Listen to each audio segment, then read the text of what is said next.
Oh, welcome everyone. Great to have you along again for our weekly webinar series. So we've been running this webinar for our Ask-A-Like Mobile Learning Special Interest Group, as well for our Scholarship of Technology Enhanced Learning Research Clusters.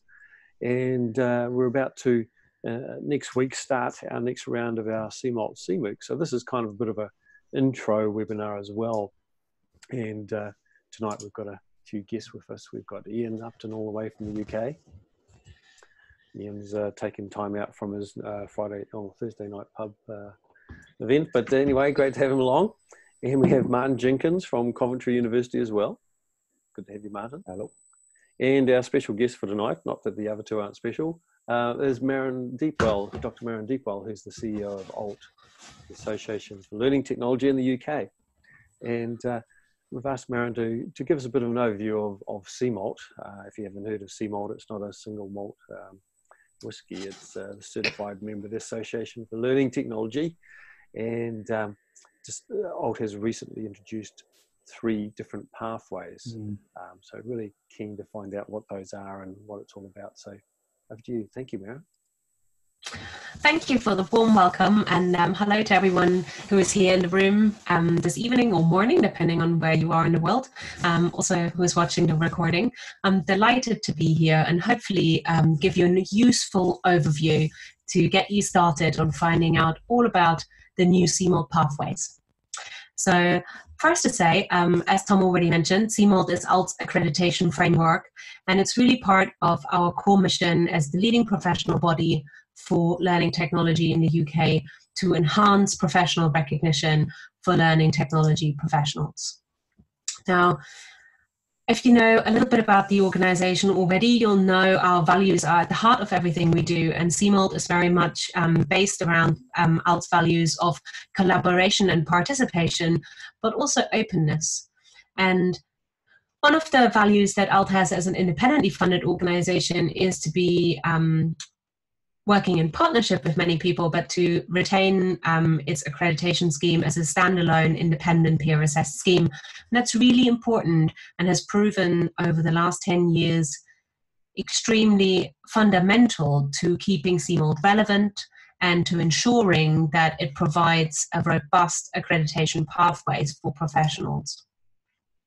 Now, I often get asked what a learning technologist is, and many people indeed who have gained CMALT successfully may not have that job title. So I thought one of the things I wanted to do before we dive in is to just share with you ALT's definition of what it means to be a learning technologist and what learning technology is, which is a broad range of communication, information, and related technologies that can be used to support learning, teaching, and assessment. And for our definition, learning technologists are people who are actively involved in understanding, managing, researching, supporting, or enabling learning with the use of learning technology. So maybe you might not be a learning technologist by job title, but if this is what the core of your professional practice is about, or if this relates to some part of your professional practice, hopefully CMALT may prove relevant and valuable to you. Now, the core principles of the scheme itself, there's 4 of those, and those have been consistent over the past 10 years, are firstly a commitment to communicate and disseminate best practice, and also a commitment to exploring and understanding the interplay between learning and technology, an empathy and a willingness to learn from colleagues from different backgrounds and specialisms, because CMALT operates across all sectors and types of education, including for individuals who work in schools and further or vocational education and higher education, work-based learning, and other types of work-based learning and professional practice. And finally, a commitment to keep up to date with new technologies, which is one of the areas we all struggle with a lot of the time. Now, the CMALT framework provides pathways for peer-assessed accreditation. And I think that's really important because quite unlike a lot of more tools or skills-based accreditations for professionals, this is very much based on reflective practice. And the peer-assessed element is really important because it retains its currency through our up-to-date understanding of what professional practice in learning technology currently looks like. So I've included some of the key benefits here of the scheme, which we've determined over the past decade. So obviously gaining a stronger recognition for the skills and experience you have, but also demonstrating your commitment to and the understanding of the importance of learning technology. And this is one of the areas that we have aimed the new pathways to, because we feel that more and more different roles have a learning technology element, particularly more senior roles. And one of the key motivations behind expanding the framework has been to recognize that shift and that growth in professional practice. Now, this is what the expanded accreditation framework looks like in practice. So you can see it's all based still on the core principles that we just had a look at. And there are 3 pathways, which is CMALT for core pathway that we already have for the last 10 years. And joining newly is Associate CMALT and Senior CMALT. Now, this particular graphic we'll dive into now and go through in more depth to show you which core competency areas are defined as being relevant for all learning technology professionals, what is specific to Associate CMALT and what's specific to Senior CMALT. And I've also got some hopefully some answers to some frequently asked questions, including how the existing guidance for the pathway for CMALT have changed and also what's new. So first question then is, who are these pathways aimed at and who are they designed for? So here you can see on the screen what the 3 different pathways whom they're aimed for. Associate CMALT is ideally designed for early career professionals or individuals who've just moved into a learning technology related role, who may have fewer than 3 years professional experience. And also for professionals who engage with learning technology as a smaller part of their role, and therefore maybe have a limited range of evidence to draw on. Now, the main CMALT pathway is for the established learning technology professionals or educational practitioner. We're looking for candidates who have 3 or more years of experience to draw on and who are engaging with learning technology throughout most of aspects of their role. And then finally, Senior CMALT is aimed at experienced learning technology professionals with more than 3 years experience, and also who engage very much at the heart of their role with learning technology. And in addition to that, who have either a management, a leadership, strategic responsibility, or an equivalent level of impact through their work, including maybe having a research focus. And I think Tom has been one of the first successful Senior CMALT holders who demonstrated his practice in research. So we have someone in the room who has gained that. I also have Senior CMALT, and I was part of the pilot, and I demonstrated management and leadership as part of my Senior CMALT. Now, the 3 elements, and hopefully if you have heard of the scheme before, you will be familiar with that, but the 3 elements that all parts of the portfolio will need remain consistent, and they've proven very robust over the last few years. So each element of the portfolio that candidates produce requires to have 3 sections, which include description. So that's where you pick 1 or 2 examples of your work and describe your practice in the first person. Also then evidence, providing examples of what you've just described. That might include screenshots or links to online resources, certificates from training courses, emails, images, or video. And then importantly, the reflective part, where you should focus closely on this particular example you're talking about, and then reflect on what's gone well, how you would do things differently the next time, and whether what you did made a difference to colleagues or to learners or the organization. And those 3 parts are consistent across all pathways, those 3 aspects that you need to include. Now, diving right in then, in terms of what a portfolio would cover and what's included in the framework. So first of all, we have 4 core competencies for all learning technology professionals, and these are consistent for all 3 different pathways. So there's the operational issues, which include an understanding of the constraints and benefits of different technologies, technical knowledge, and supporting the deployment of learning technologies.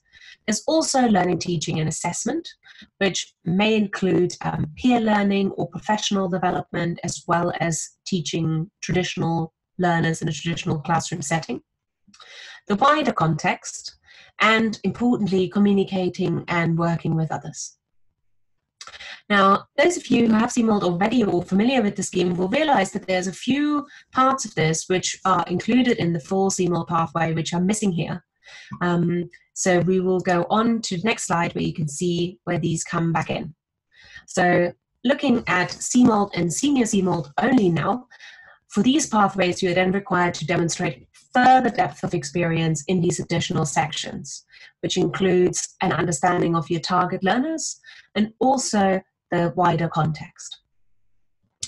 Also, there's then the option to demonstrate more individually how your practice, what your practice is like through your specialist area. So that's one of the areas I've found that people perhaps struggle with, Maren, is the wider context, and trying to figure out what is that and how does that impact on their practice and their portfolio.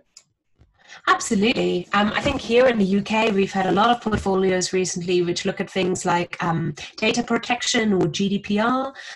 We also look at institutional policies, sometimes around copyright, accessibility, but it could also be a national policy that might be impacting on your practice. Yes, and one of the key ones, I suppose, as a local example in New Zealand is, of course, the Treaty of Waitangi, because it's very much the basis of the bicultural basis of New Zealand. So engaging with that and what's the impact on your practice, particularly with technology in a bicultural context.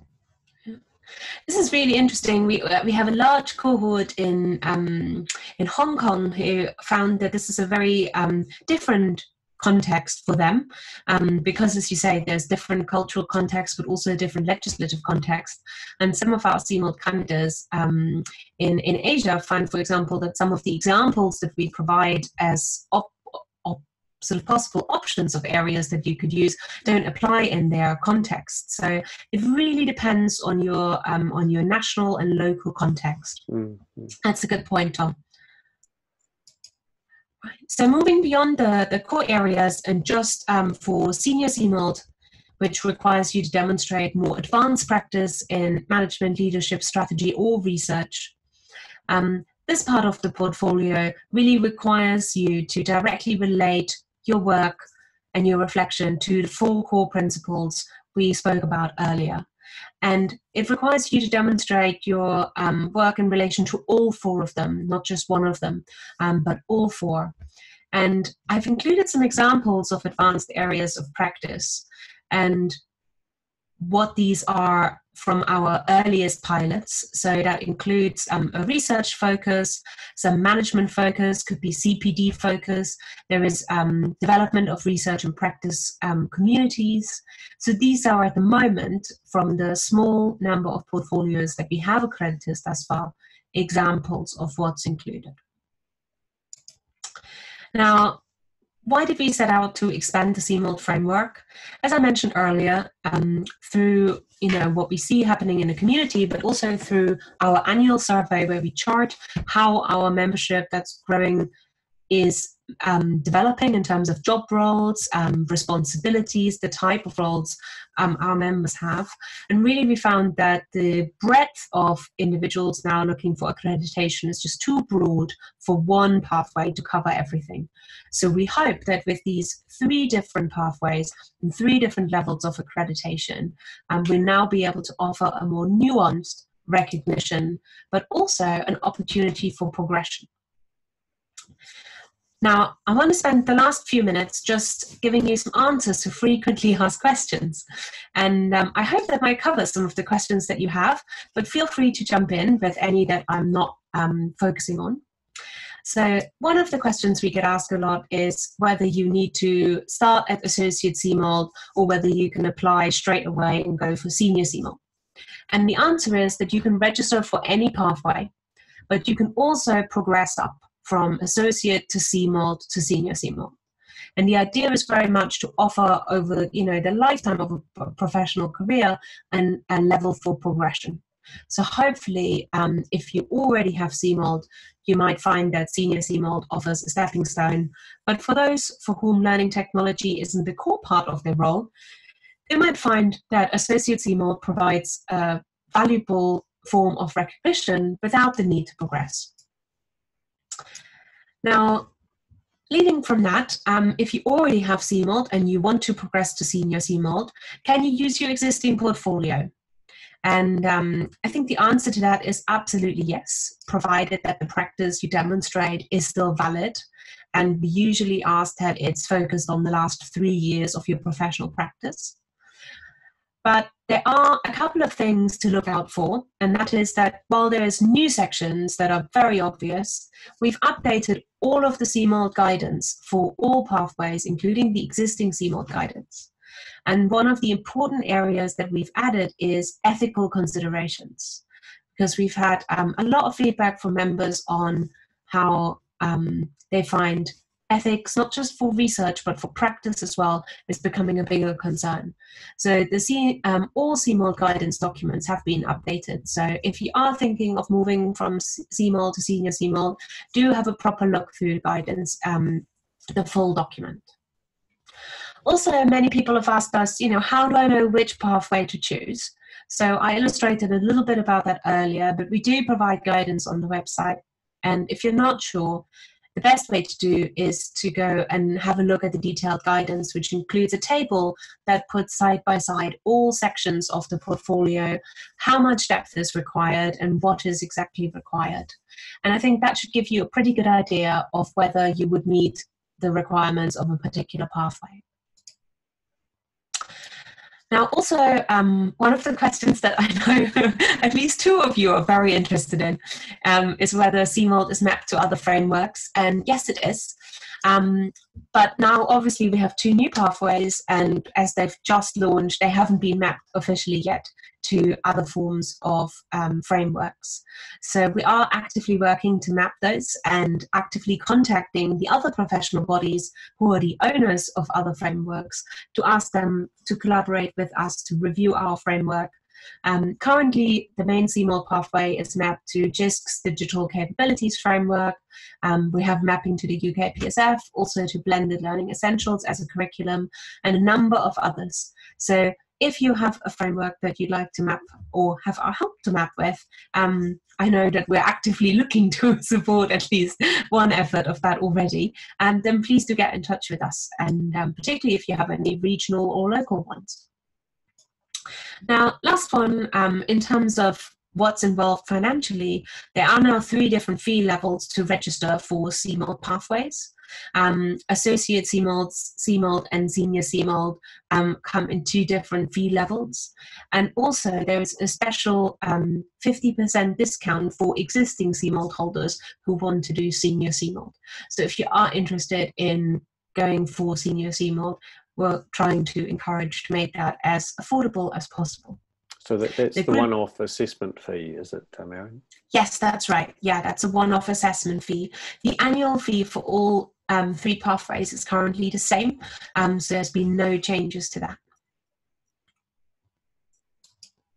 One more thing that I wanted to share is a bit of a preview of what's in the works, because obviously we're very excited to have new pathways, but we're also putting in a lot of work behind the scenes to try and develop more resources and support. So firstly is example portfolios. Helpfully, we've had permission from everyone who's participated in the pilots to include their portfolios in our portfolio register. So we're currently working as we speak to add those portfolios to the portfolio register, which you can access and have a look at examples from. But there's also more in the works in terms of support resources. And while we're really fortunate to have a very active community who've been making a lot of resources by themselves, we're also trying to make that easier. So there's a new CMALT submission and assessment system, which is going to be launching very soon, and also a better way to share some community-created peer support resources, and finally better support for assessors. So just to finish up, I've included all the links to the updated information, including these slides and the official guidance, as well as the mapping style, the frameworks. And hopefully I can now answer some of your questions. Thank you. Great. Thank you very much. Thank you. So yeah, questions, Ian, Martin? That was quite clear, actually. I thought that was very succinct. Yeah. Excellent. That was my first time of actually you getting the first webinar about this. So we have our first one run here for ALT in the UK next week. So this is the first ever associate and senior CMOLD webinar. So I'm glad it all made sense. So Martin, you've got some questions. A couple of questions come to mind. The first one, in something you touched on. I mean, one of the questions that comes to mind, given the breadth of roles and that could be part of this, is that balance between breadth and depth that you're looking for with the senior CMOLD, particularly, and how you're going to sort of cope with that. And I'm in that wider context section as well that you sort of touched on with Tom, because I mean Tom used the Treaty of Waitangi as an example, which is something that sort of permeates sort of New Zealand sort of tertiary education in terms of expected behaviours. But I mean, if people focus on, like, in the UK context, there are so many policies and etc. I mean, have you got any sort of idea in terms of the balance between, could they focus on GDPR, for example, and go right depth, or would you expect more, a wider range? It's that balance of breadth and depth, really, I suppose, is the question. Does that make sense? That's a really good question. I think I have a couple of thoughts on how this could scale up, because one of the interesting parts of the scheme is that it's a peer-assessed scheme, and that's actually quite unusual for a professional accreditation of this nature, because I think many schemes are run very differently to this, and so it is all about the breadth of the assessors that we have as an assessor pool, which is why it's so important that when we do have initiatives like in Australasia or in Hong Kong, that we really get the existing CMOLD holders, the first few, to become assessors, because they bring their local knowledge and their local context. But it's also really about us creating a better baseline of what we have as portfolio examples. And that is where I think senior CMOLD is very interesting, because the first few pilots, we particularly chose and invited candidates who had a really broad range of roles. So from research-focused professionals like Tom here to, senior directors working in IT like Melissa Heighton, to, individuals who run sort of academic focused departments like Richard Walker at the University of York. It's a really broad range. And that's where, if we can get a robust baseline that we can show the assessment process, assesses the right things, I think we can cope with that breadth. That's what we want to aim for. But it is all about the quality of the assessment. And one of the things we want to do 1 year into the scheme that we do across CMOLD already periodically is to do some blind cross-assessing, so that you can see that baseline of the assessment process is consistent. But it is definitely a challenge. I think it's one of the most interesting parts of the association as a professional body, is that we have such a breadth of roles in membership. I agree. And I mean, I think it's a great thing that you allow that, the CMOLD allows that recognition, but it's also a potential challenge. Absolutely. I mean, I'm more involved with UK PSF in my own institution at the moment, but as that broadens out, the same sort of issues arise, but sorts of things you were saying about get examples, the sort of standardization type activities, it's all sort of very valuable. So I guess that kind of, particularly Australia and New Zealand, there's been a big surge in uptake of advanced HE fellowship, UK PSF, and very little uptake of CMOLD accreditation. So have you got any ideas, what are the distinctions you think between CMOLD and advanced HE fellowship, and and perhaps reasons why there's been so little uptake in comparison. I mean, there's over 100,000 Advanced HE fellows now, and still less than 500 CMALT holders globally.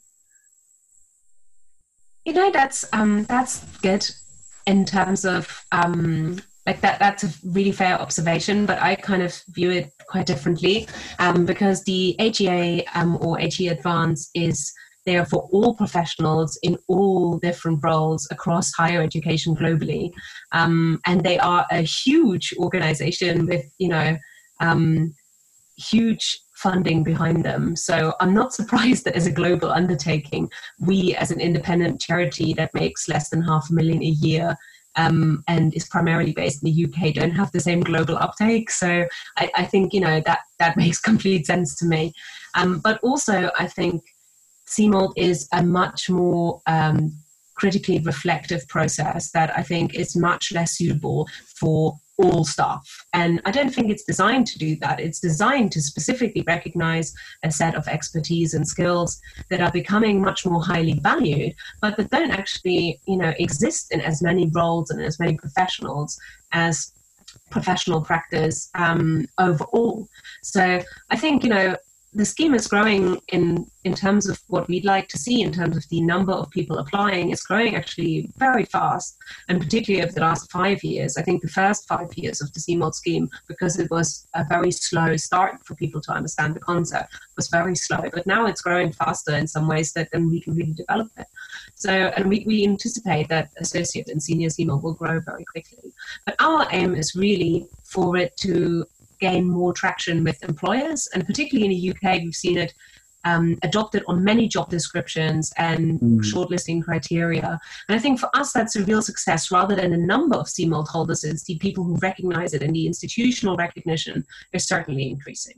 So while I'd love to see, you know, our world domination as the next chapter, I think for us, it's really making it robust and valuable to employers as a recruitment distinction. And I think this is where it's a much more valuable accreditation to have than, you know, maybe necessarily something that, you know, a million other people have as well. Yeah, I agree. I think the key difficulty we seem to be having is just awareness, particularly among management, senior management, of the that CMALT even exists, that it's an option, the relevance of it, and is it, you know, effectively equivalent to something like HEA fellowship, although obviously the focus is much more on learning technology. And so, you know, in our own institution, Advanced HE fellowship is now embedded into progression. Whereas, you know, even if you do get CMALT accreditation as a senior, you're still expected to get Advanced HE as well. It's kind of like, well, you know, why do I need to get two? So it's just that awareness thing which seems to be struggling somewhat. How do we make senior management aware of CMALT accreditation as a viable option? I agree. That's a really good point, and I do hope. I think, you know, we are certainly seeing some progress, but as you say, there is a lot longer still to go. So the other thing, I know Martin's probably got another question or two, but the other difference perhaps is the focus on you know, renewal of your portfolio. So you're required to renew your portfolio every 3 years to keep your accreditation, and also be a member of either ALT or Escalite. I'm not sure if there's any others that are franchised yet. No. So, I mean, I think those are both great, but I think some people see that as a barrier. You know, with Advanced HE, for example, you get to hold that for life. It's a one-off, and then there's no follow-up cost as well. So is that actually a barrier for uptake? You know, I'm sure it is in some instances, and there is definitely the institutional subscriptions and payments to Advanced HE is very different in terms of what ALT, you know, offers or enables institutions to do. And I think certainly this is one area where, you know, we're always looking into improving how we do things. But it is, I think also about the idea that it's continuous CPD and engagement through the assessment process and through updating your portfolio, I think, is actually essential to keeping the relevance, because learning technology professional practice moves very quickly. And when we look at portfolios that were accredited, 10 years ago, we wouldn't accredit them now necessarily. They do need to be updated. And I think, again, coming back to looking at this as a, as a marker for recruitment or selection, I think this would be less valuable if your accreditation was 10 years ago and, you couldn't demonstrate that you're currently up to date with technology. It's one of the core values of the scheme to keep up to date, and while it is a light touch process, I think it's very important.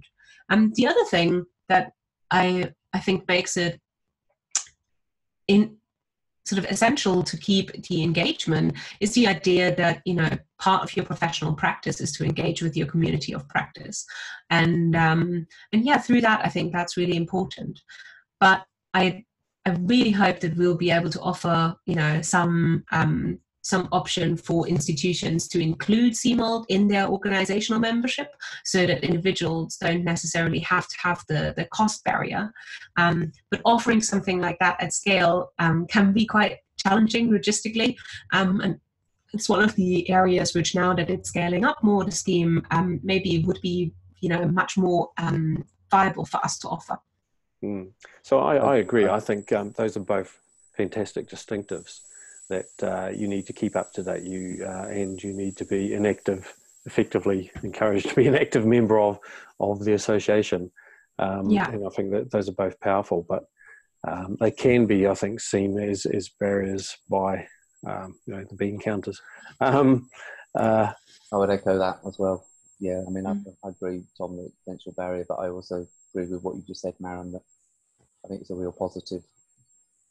I mean, it's one of the potential criticisms of the HEA accreditation. If you go for a direct route, it's more sort of retrospective, looking back, and that lacks that sort of developmental sort of aspect. Yeah, and I think some of the work that Martin and myself have been doing, just by trying to do a bit of a literature review search on is there actually evidence of impact of these accreditation schemes, and I mean, certainly what I've been finding from the literature that we've found so far, there's very little evidence of impact, and perhaps this is one of the distinctives of CMALT, is that it has a lot more potential impact because you are having to keep up to date. You are having to be an active member. There's just not much written about that yet. So it'll be interesting to see.